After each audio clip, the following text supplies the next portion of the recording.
This is the Purple Passion Project with host and clinical sexologist, Dr. Stacy Friedman. This is your go-to podcast for raw, real, and irresistibly juicy conversations about sex, intimacy, connection, and everything in between.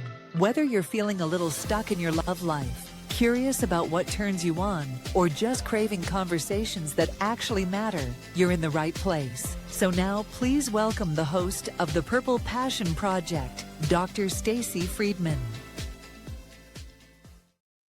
What do you get when you mix purple, passion, and permission to be your true self? This podcast. Hi, I'm your host, Dr. Stacy, and this is the Purple Passion Project, coming to you live and unfiltered. It's the show where we talk sex, intimacy, connection, everything underneath the surface, because let's be honest, small talk is boring and we want the good stuff. So drop your guard, get ready for some truth, laughs, maybe a few gasps, and a whole lot of passion. And on this episode, we are bringing the passion. I am going to be talking with Ava, whose magic bridges the sacred and the seductive. Ava Peichel is a Tibetan 5 elements practitioner, an ABS sexologist, and a transformational therapist. And she's a former erotic dancer and lifelong yogi, and a woman who's walked both sides of the feminine spectrum and made a home somewhere in between. And we're going to learn a lot from her today. So we want to make sure that we can help women reclaim their turn on, reconnect with their bodies, and remember that you're not broken, you're just waiting to be fully claimed. So let's bring Ava on. Hello. Hi. My fellow sexologist. How are you? I'm great. Thank you, Stacy, for having me on. Absolutely. Absolutely. I know you do a lot of good, juicy stuff helping women find their bodies and find themselves. And I just want to learn a little bit about, I was very actually interested in how you were doing the erotic dancing and then you were doing the yoga, and you kind of say that you were in between now. What exactly does that mean? How did that shape who you are and how you help people? Well, for a short period of time, I was living in two completely different worlds. I was a yoga instructor during the day, and at night I was an erotic dancer. And so these kind of spectrums or experiences told me two different things. So spirituality, in the way that I understood it then, was very much about you are not your body, pleasure is a distraction. And so it was very much about attempting to exit this current humanly experience. And that never really sat so well with me. And it's one of the reasons why I kind of exited, teaching yoga in that way. Right. And then on the flip side of that, I was getting naked on stage at night for money. And so I thought that was going to bring me more security. I was able to express myself and my freedom and my sexuality in that way. And it was fun for a short period of time, but it also told me that my sexuality wasn't really mine. It was something that I could utilize, that I could use as a form of stability or control or whatever it might be, but it wasn't really mine. And so, two of these stories created a lot of confusion and conflict for me.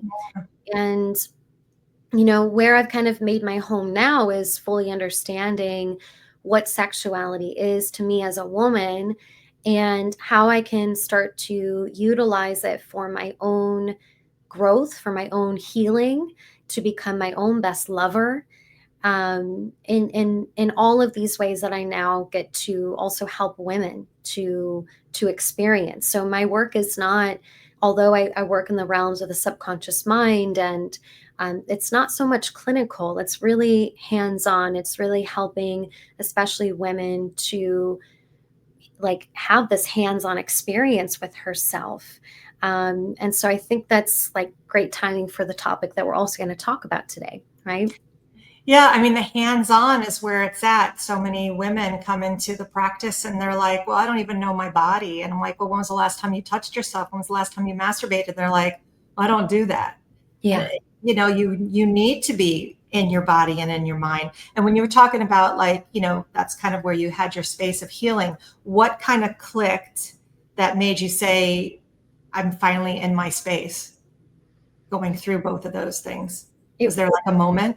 There was many moments. I always say that I've always been on this journey. I didn't go looking for it. I've had a range of experiences throughout my life. One being like having an incredible sexual experience that was very spontaneous, where it felt like I was like touching God during the sexual experience. And so I kind of made it my mission, I guess, to figure out what that feeling was, how to recreate it, because it transcended what Powerful. I thought I knew at that point in my life. And it really made me think differently about how I lived my life, the relationship that I was in at that point, and everything. And How so you treat your own body. how I treat my own body. And I mean, it happens slowly as a progression. Right. Um, but I would also say that a big piece of that was also where everything fell apart.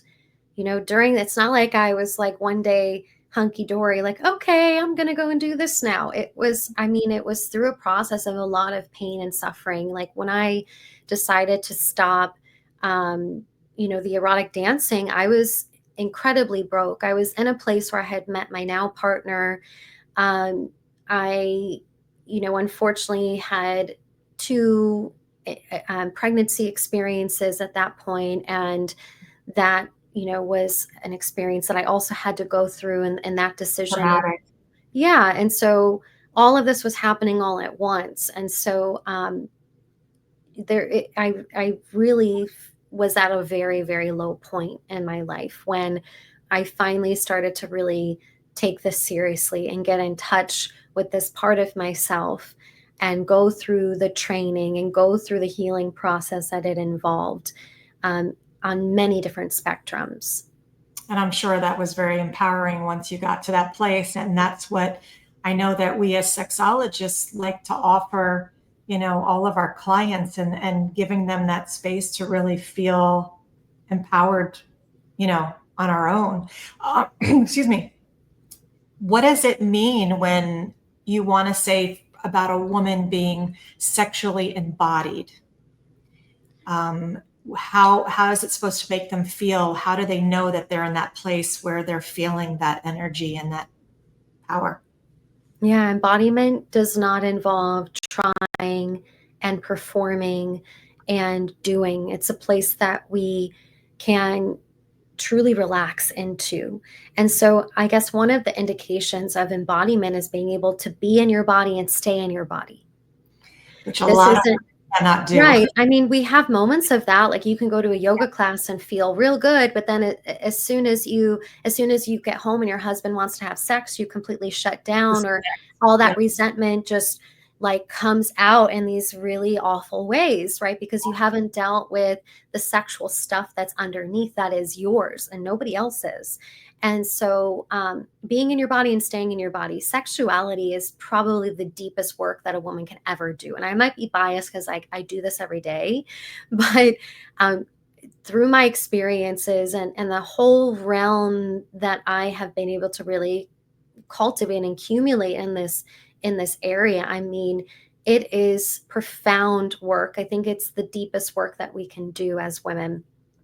And Well, so sorry, go ahead. embodiment is that. It's like really truly being able to be in your body and stay in your body, even when it's uncomfortable, even Right. when you want to put the blame on somebody else, even when you want to blame a certain circumstance or whatever it might be to why you don't feel the way that you want to feel.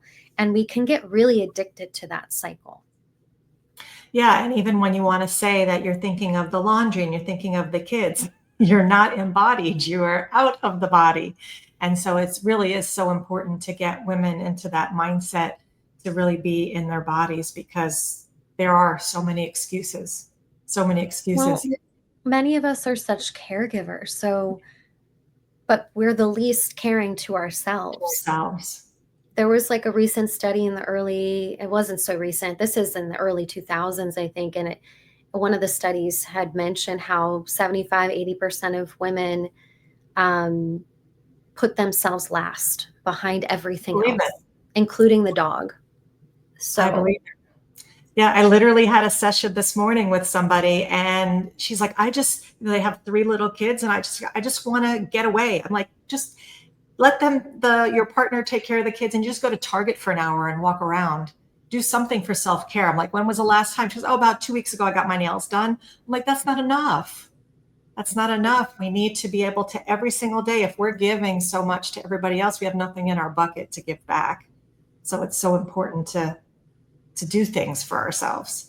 And I think that kind of goes to my next question about women being seen. I think that also is a struggle for many women. And I know that comes up in the bedroom as well. So when you're talking about that, what does that mean for a woman to be seen? And how could it help in the bedroom?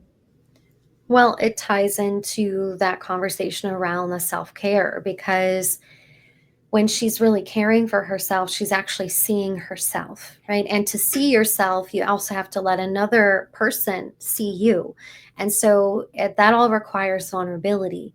But for most people, not just women, we avoid vulnerability because it feels Right. uncomfortable. And so the initial reaction when vulnerability comes up is, oh my God, this is uncomfortable. I have to shut down and hide. And we're not really thinking that. It happens so subtly, where we really shut ourselves off or shut ourselves down in the ways that we're really feeling or what we're needing in that moment.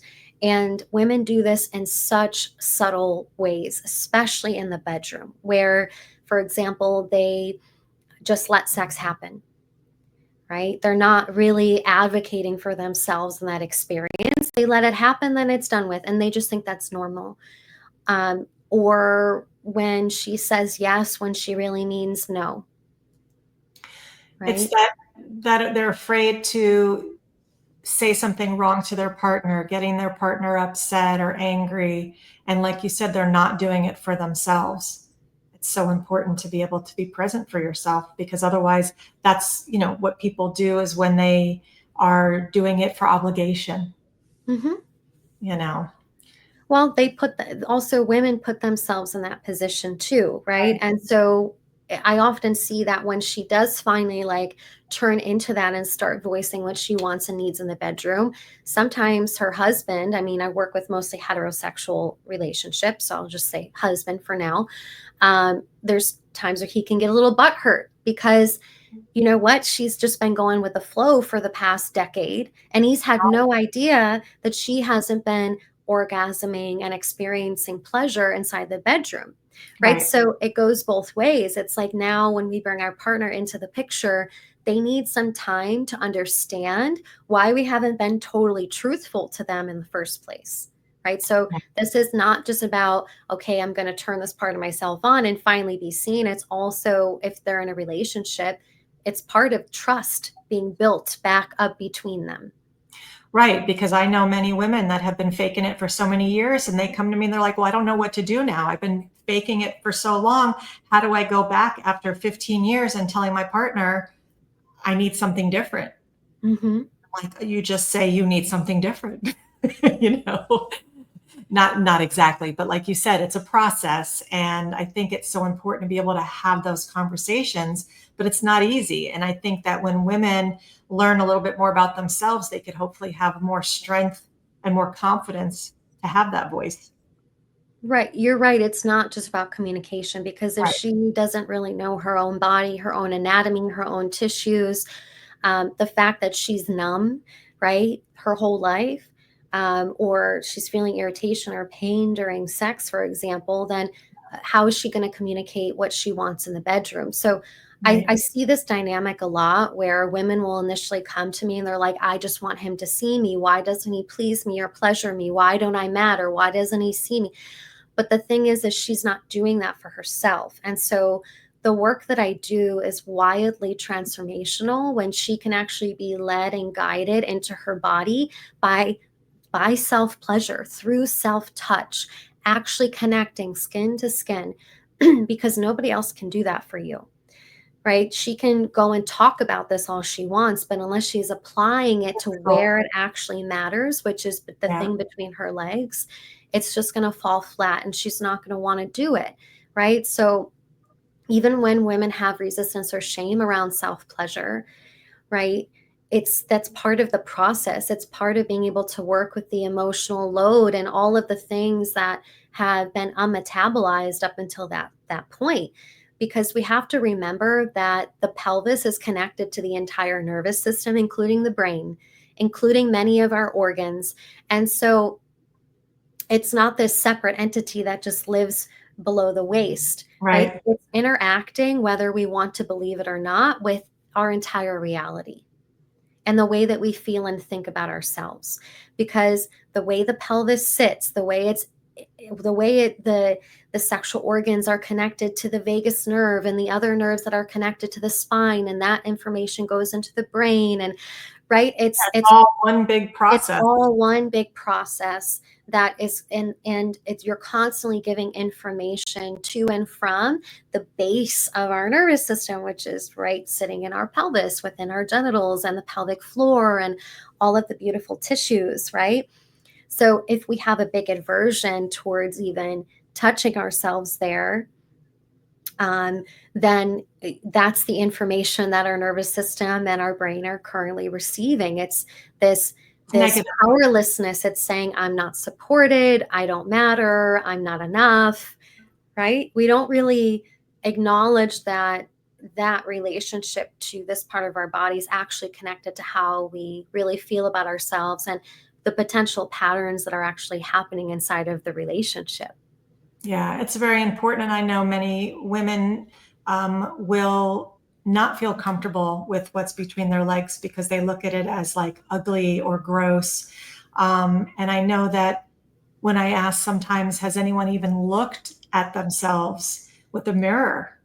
And so many people are like, oh God, no, I don't want to. I'm like, you have to like see it. You have to know what you are. It's like not knowing your hands or your face, or, I mean, it's a part of your body that's beautiful. And sometimes it's so difficult to get, like you talked about, shame, to get rid of that shame.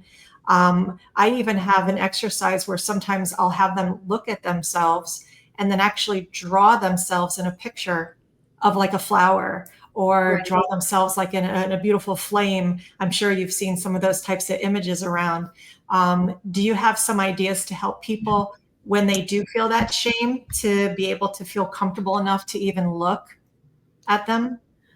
Well, again, part of it is being able to hold yourself in any discomfort that's arising. So if you don't want to look at yourself, and I would say the first step is having a very like a step-by-step pleasure practice, because most women don't really know how to touch themselves. I recently held a session. I do these sessions every 3 to 4 months called Pulse, and they're these 3-hour experiences where women learn about their anatomy. And then at the end, I actually guide them through vulva mapping. And so the cameras are off and I'm guiding them on my silicone model, how to touch themselves. And we spend a good 45 minutes to an hour just touching the external part. We don't even go internal, just the vulva. It's almost like going right to sex. You got to work around the area. Right. Well, I mean, women will come back and they're like, wow, I didn't even realize there were that many ways to touch myself or touch my vulva or self-pleasure in that way. And it's just so incredibly healing for them just to know that they can have this many ways to experience potential pleasure. And during that process, noticing, oh, this little area of the left side of my clitoris or the right little point of my internal labia is a little numb or irritated. And okay, Ava's, speaking to me right now, and I can learn how to actually work through this, right? So I'll have a breathing. I'll focus. Okay, keep breathing. Notice the awareness on the irritation, the pain, the numbness, and just keep your awareness there. Make some contact with it. Keep breathing. Pause. Stay in your body. Keep breathing. Right. So it's the direction that I think a lot of women are needing, rather than just reading these directions off a piece of paper and then trying to go and do it themselves. Like I really believe women are needing that hands-on guidance in real time.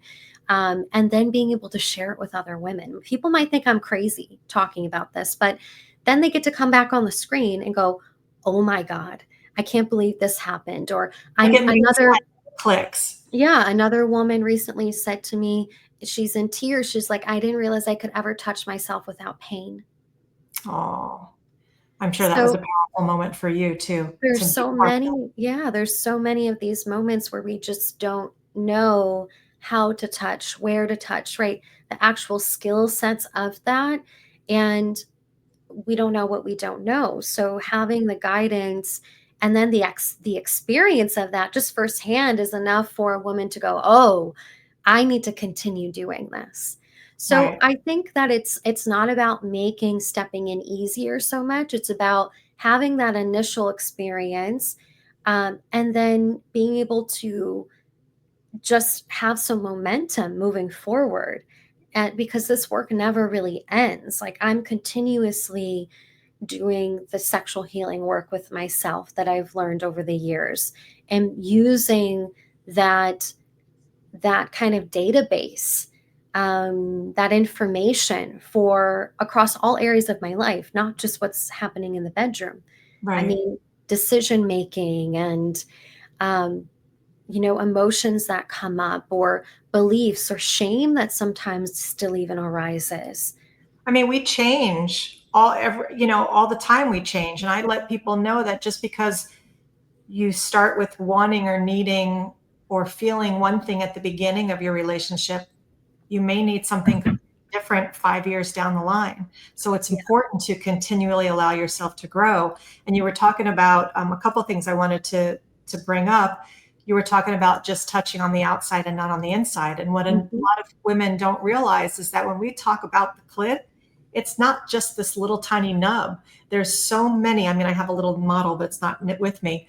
There's so much that Mhm. goes into the vulvar area and the lips and can feel so good, and we miss that because so many people are like, oh, we're going to go have sex, okay, and it's just it's like that one focus Well, when it, women are settling for mediocrity, right, like 5 to 7 minute sex tops, and then it's over and done with. But a woman's body, as you know, takes needs 25, time, 45 minutes before penetration, right? To right. even warm up. And so what you're describing is all erectile tissue. And women don't realize that they have erectile tissue just like a man does, except we have way more.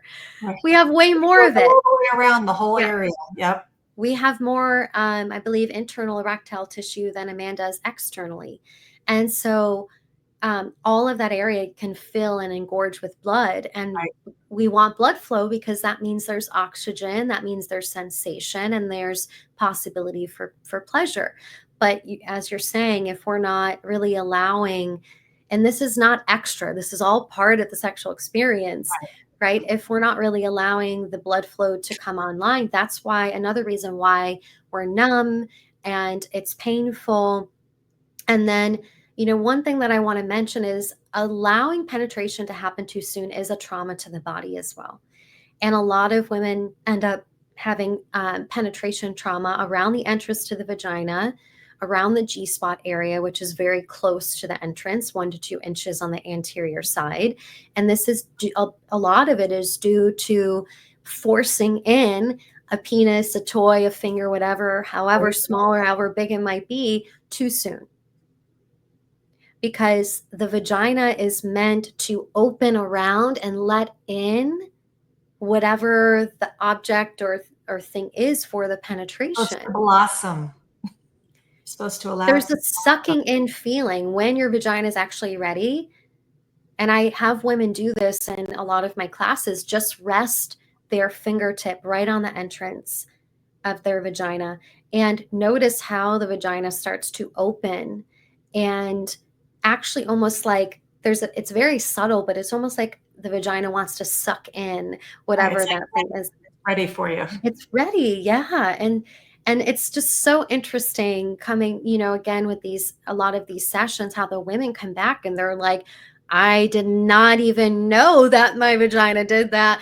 Or they're like, I had no idea this wouldn't be painful. And so it's it's that just understanding our arousal process that I would say eliminates a good Right. 60, 70, maybe more percent of why we're not having great sex in the first place.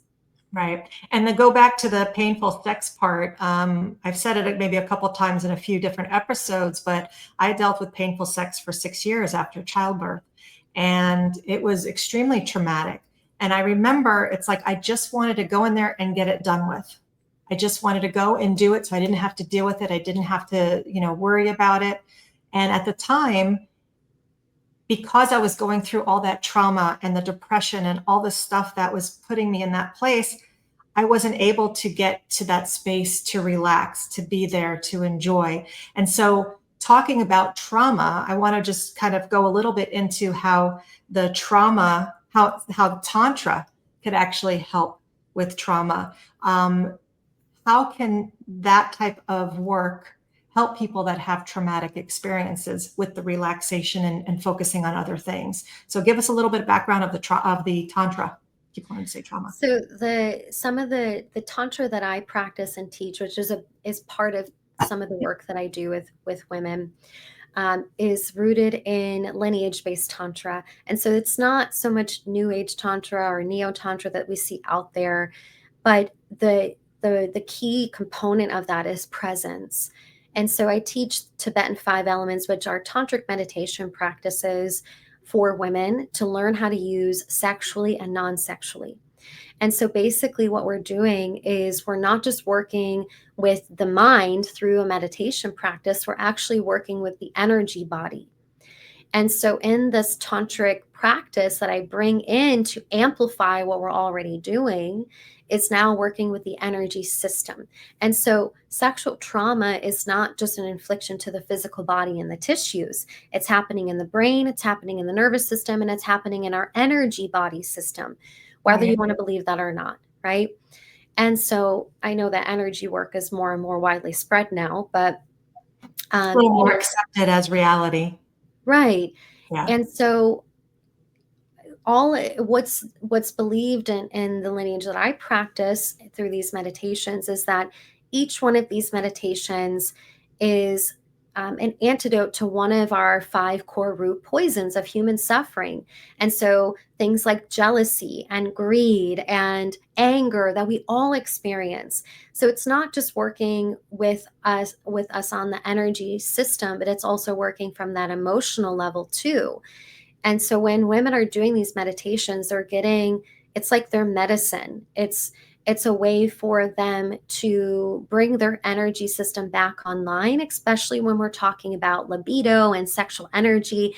It's a living, vibrant thing that we need to feed, right? So those meditation practices help them to accumulate that awareness of what's happening actually internally, like deeper down into the energy system rather than just focusing on the physical body itself.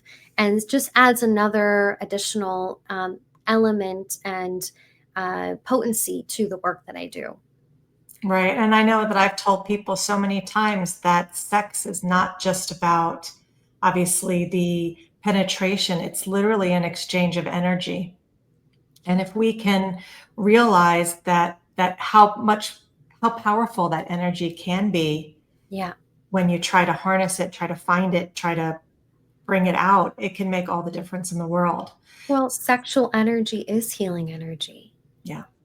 And so, like you're saying, if we can learn to accumulate it and then to hold it in our awareness and then be able to bring it into the spaces that are necessary for our healing, then we have the power. This is what I mean by becoming your own best lover and your own best healer.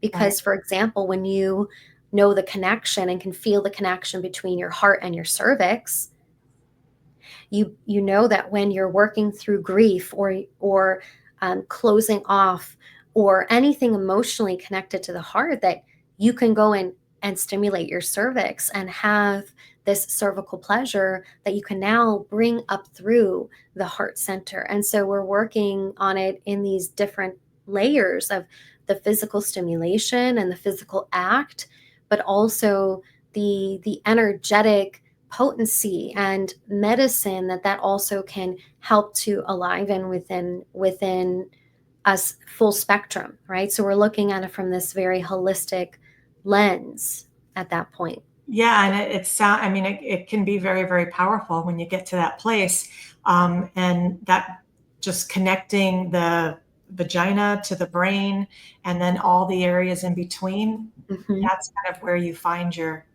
home. That's where you find your place. You had mentioned your challenge, the phrase, "I'm not ready yet." What does that really protect women from doing or being? Because that is a very common thing where women are like, "I'm not there yet. I'm not ready yet. I'm not in the mood," all that. How do we get them out of that? And how do we protect them? Well, part of that is just understanding why we're avoiding the sex in the first place and making the step forward, what that represents to us. So, for a lot of women, even addressing this area, in the back of her subconscious mind, it's saying, okay, once you address this or once you actually look here, it might mean that there's uh, a change that's necessary. It might mean that the relationship looks different. And so our subconscious mind goes, wait, wait, wait, wait, wait. I don't want to be potentially in a situation where I'm in pain or rejected or abandoned. And so, I think that our mind goes to this worst case scenario.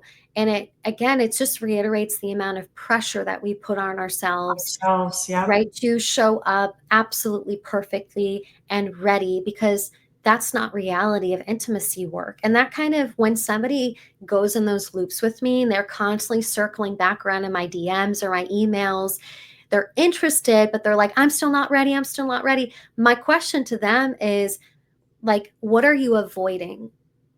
What are you afraid of? What are What? you afraid of? Yeah, Right? yeah, Because part of it is that, and then the other spectrum is they have an idea of what that work is already going to entail and look like.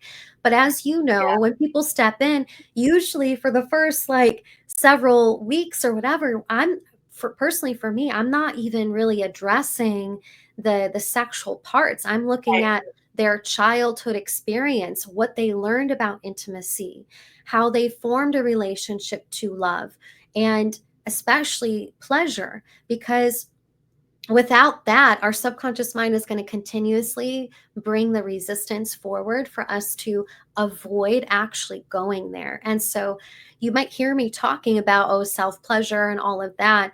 And while that's a huge part of the work that I do, depending on where somebody enters this work, we may or may not start there. And so it's it's a really journey. It's a right. journey.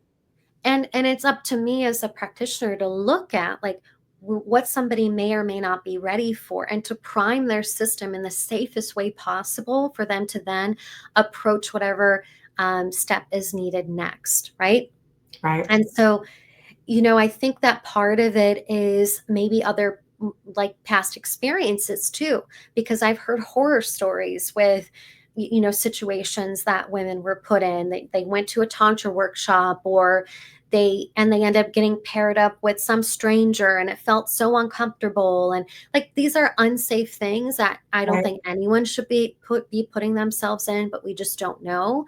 Or they go to a therapist and they think that they're going to help them in this area, but actually the therapist doesn't have any training in that. And so every time it's brought up, it's swept under the rug, or the therapist is giving them completely incorrect information and guidance, right? So I also think it's like a combination. It's the past experience of what healing means to them in the first place and what it was like in the past, which forms distrust, right, in us, in the practitioner moving forward.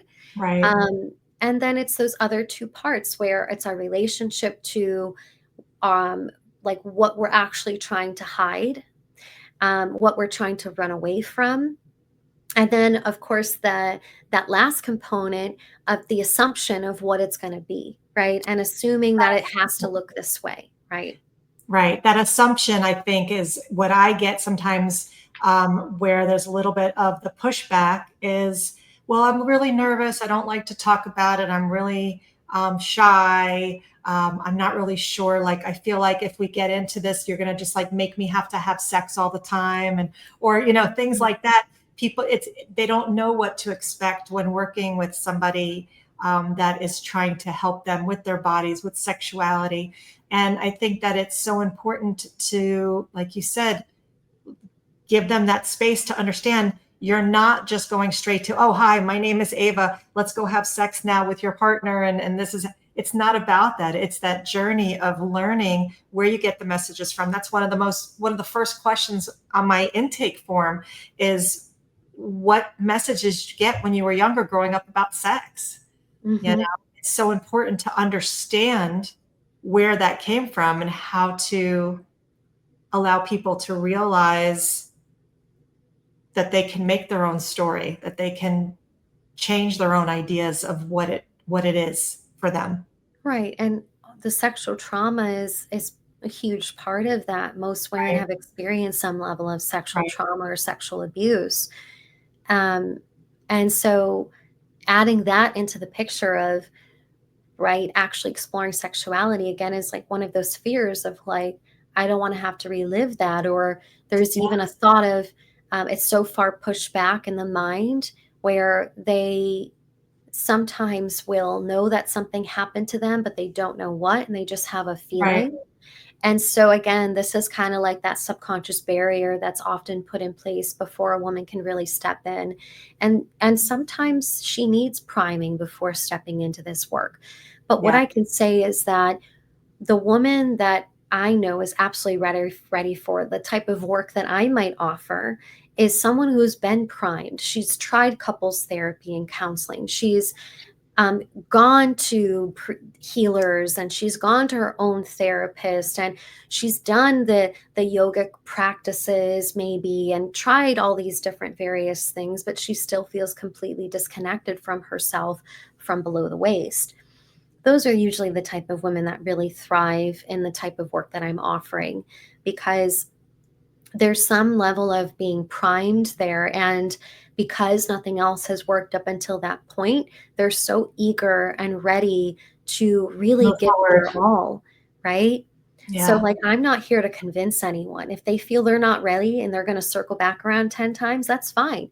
But I might not be for them, right? Because I really require my clients and the women who step in to really show up for themselves, because I cannot pull them along by forcing them.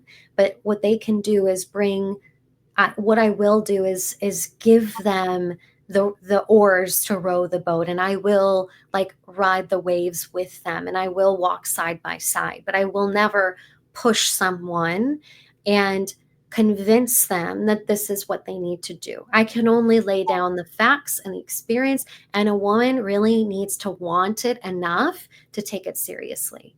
Right.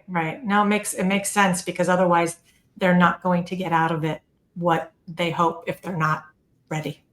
So on that note, I'm going to just take a quick commercial break, and then we'll finish talking a little more. Be right back. If you enjoy these podcasts with Dr. Stacy, imagine the results you can get from a personal coaching session. As a clinical sexologist and certified sex coach with over 2 decades of experience, Dr. Stacy helps people just like you reignite passion, explore their desires, and break through blocks that may be holding you back, solo or with a partner. Whether you're struggling with communication, desire mismatch, performance anxiety, or simply want to feel more confident and connected in your sex life, Dr. Stacy is here to help. She offers a complimentary 15-minute consult so you can see if working together feels right. Visit drstacyfriedman.com to schedule your free call today, and let's take your passion to the next level. And we're back. I wanted to talk a little bit about the energy, the spirituality, sexuality, and how connected they can be. And just I want to hear a little bit more about how you get women to maybe bridge that gap between their spiritual connection as well as sexual expression. And a lot of times spiritual connection could be religious as well. And sometimes that could be difficult to connect to sexual. So how do you work with people that have that disconnect at the beginning? I actually find that the majority of women that have a religious background will pick up the spiritual components of sexuality much easier. That's just been my experience, because they are connected to something that is bigger than ourselves. And so even from a tantric perspective, like I'm a Buddhist practitioner. And so that whole arena is about helping all sentient beings. And so even when I'm in this area of cultivating my sexuality and the pleasure and bliss that is available to me with my partner, sometimes I'm imagining spreading that out into the universe and into all sentient beings. Right. And so, but we've been doing this for thousands of years. So this isn't anything new. And, by the way, when I talk about Buddhism and Tantra and things like that, you don't have to be religious or necessarily see this as something that you can only be Buddhist to practice, for example, because that's just totally not true. I have women who are Christians who are learning these tantric meditations, which are Buddhist meditation practices, and then taking that into the bedroom for their own sexual and personal healing.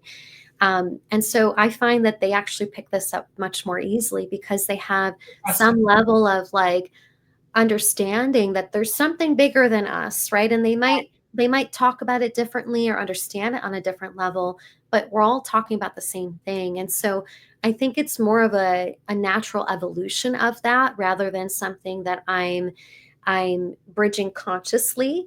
It's happening through their own experience. They're more open to that power to come in, the more open to the experience. Right. Because it's not just about the pleasure or reaching certain heights of orgasm. It's truly about intimacy and connection. And so when a woman deeply feels connected to herself in the depth of the intimacy that she can cultivate, she's making that choice every single day. And automatically, that's highly spiritual. That's a spiritual concept, right? So this is like a natural progression that starts to occur over time. There's something else I wanted to mention there that kind of slipped my mind, but this experience for her again is something that she's choosing to cultivate, and it's happening like through that. It's happening naturally over time through the practices and support that she has now. So embodiment and the sex components of this work, they're inherently spiritual. I mean, we are born into this world through sexual sex, being, right? It's that in and of itself, right, is a spiritual act, right? It's all spiritual. It's just about us acknowledging it or not, right? And being able to tune into that. And women is the important part, and women are inherently connected to that part of themselves. Inherently, it's not something that they have to get. It's always there. She just has to acknowledge it, layers, and unlock it. Yeah. Get rid of all the societal, the expectations, the this, the that, just peel it all back to get to where we were born as. Right. But it doesn't have to be like, oh, once I heal this and once I get to this point, then I can experience pleasure in this part of myself. Right. She can experience it tomorrow if she chooses, right, with the right guidance and support. But if there's already that idea going into it that I have to like have this entire like healing thing and then I can have the pleasure, right? That's again her subconscious reality of saying, I have to do more, I have to perform more in order for me to be worthy, deserving of experiencing this pleasure and joy and connection to myself.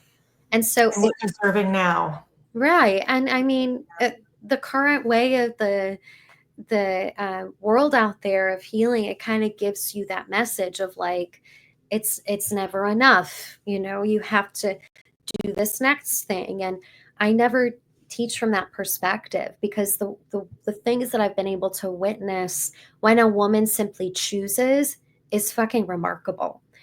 She can have that within 3 hours inside of a pulse experience.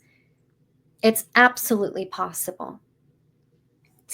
It's definitely something that women need to hear and need to realize that they have that power to do that.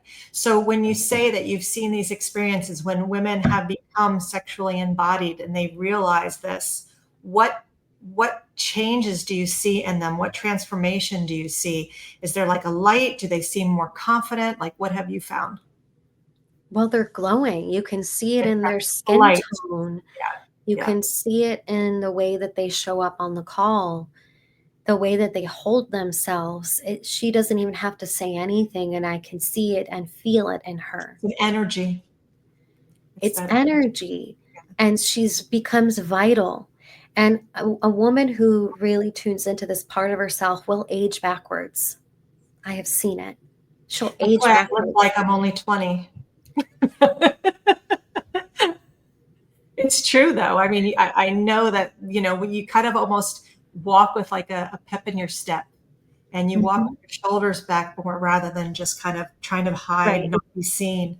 It is that energetic feeling that comes over you. Right. But more logistically, let's talk like actual things that I've seen. I've seen women make more money. I've seen them make clearer decisions. I've seen them reignite their sexless marriage. I've seen them have orgasms for the first time without having to use a vibrator. I've seen them be able to just touch themselves without pain. Um, it goes above and beyond what's happening Right. in the bedroom. I mean, I recently, I think, wrote an article or a post about the connection between leadership, decision making, and sexual energy.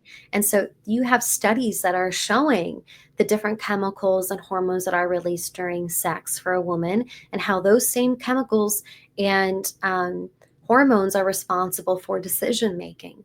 And so, and then even from a tantric perspective, our sexual center is where we cultivate fire element energy.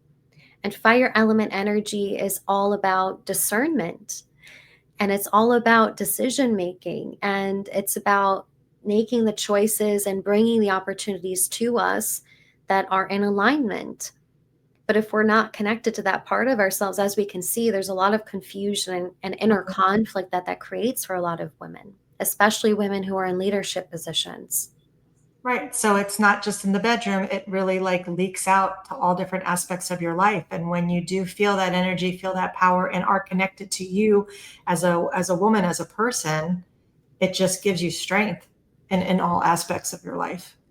Very, Absolutely. very powerful. And so working with like, moms or professionals or people that are, burnt out from constantly taking care of other people.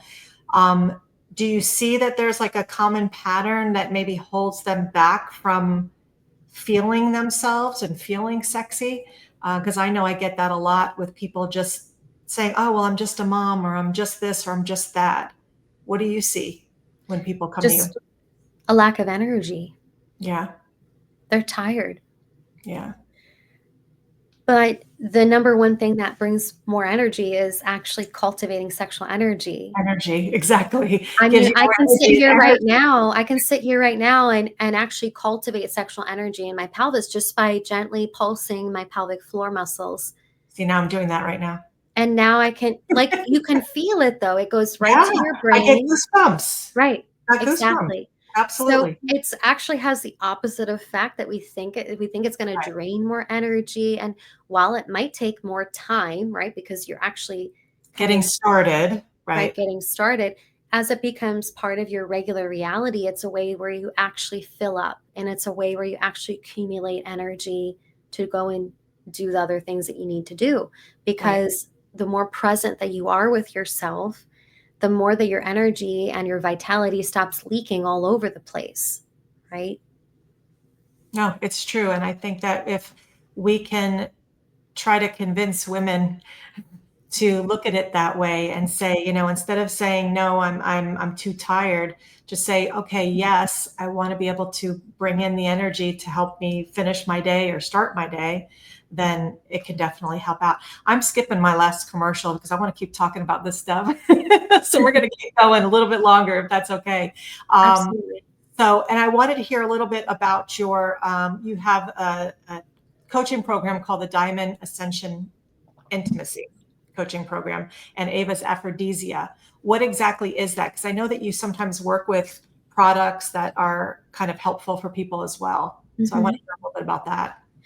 So the Tantra program, the Diamond Ascension program, is my tantric work. Okay. And so that's where I will work with women for 6 months minimum. And this is one of my more intensive programs. It's one-on-one, it's a larger investment, but she's getting a ton of one-on-one support. So she's learning about her energy body and how sexual energy actually works for her healing and for her own inner dimension of her emotions and things like that. But it's also working on the subconscious level. And so we'll meet 2 to 3 times a month. So there's a ton of support. And one of those sessions is an intensive. And so we'll do usually in that session, like a hypnosis regression or something like that, because through this process, we need a lot of integration because things can start to come up through the different practices and things that she's doing. And so then we'll go into some of those subconscious beliefs that she may be holding on to about herself or from her past. Like, I'm not worth it, or I can't trust my body, or my body's not a safe place to be.